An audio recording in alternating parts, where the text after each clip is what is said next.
And now we go to Ukraine. Prime Minister Arseniy Yatsenyuk signed the political elements of a trade pact with the European Union today. The signature of the deal signals Europe's solidarity with Ukraine, and it comes just as Ukraine's Crimea region officially becomes a part of Russia. RT's Paula Sleer has more. Well, the atmosphere here certainly is electric. Thousands of people who've gathered in the capital Crimean city of Simferopol. There is a magnificent fireworks display happening as I speak to you. And every so often the crowd shouts, Russia, Russia. I've been talking to people, and really their message is one of great gratitude to Russia for allowing them to be reunited with what they say is their motherland. There are Russian flags flying everywhere. There are cars driving down the main road hooting. There's certainly great excitement here, but not only here, but also in Sevastopol and in Moscow, where there are fireworks displays on the go at the same time. Now, this follows earlier on Friday, the Russian President Vladimir Putin signing a treaty that had earlier been ratified by the upper house of the Russian parliament. All of this following a referendum held last Sunday in which the majority of people here overwhelmingly voted in support of being reunited with Russia. That, of course, follows the coup that happened in Kiev, in which people here say a illegitimate government came to power, and many people here continuously expressing concern that this regime in Kiev has extremist elements, has links with neo-Nazis, and at the same time has fascist leanings. So while you have this mood of celebration here in Crimea, the focus for the moment is also on eastern Ukraine, where people there are increasingly anxious and afraid about this new regime that's come to power in Kiev. If there's one place in eastern Ukraine that's not safe anymore, it's the streets. This man is afraid to show his face on camera. He says he's been hunted by pro-Maidan forces.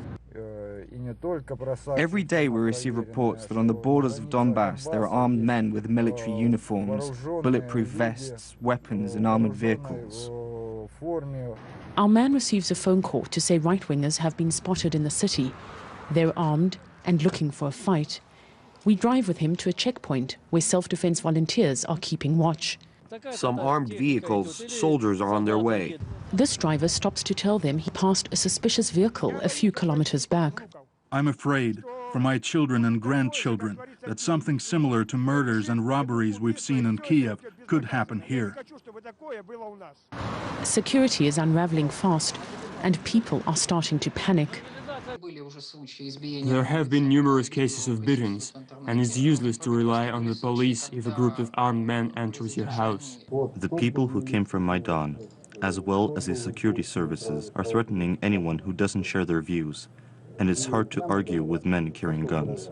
But for many, these checkpoints are not enough. More and more people in eastern Ukraine are asking whether it's not time to pack it up. That's it. I can't anymore. I'm beginning to cry. It's very sad for me. It's very painful. One local pro-Russian activist said her husband was arrested for his actions, while she was forced to flee to Russia with her children in fear for their lives. As a mother of 3 children, I feared for their lives. We received threats from the right sector. They called us and wrote messages on social networks. For security reasons, I can't disclose where we are now. The pain is turning to anger as more and more people congregate here in the city square.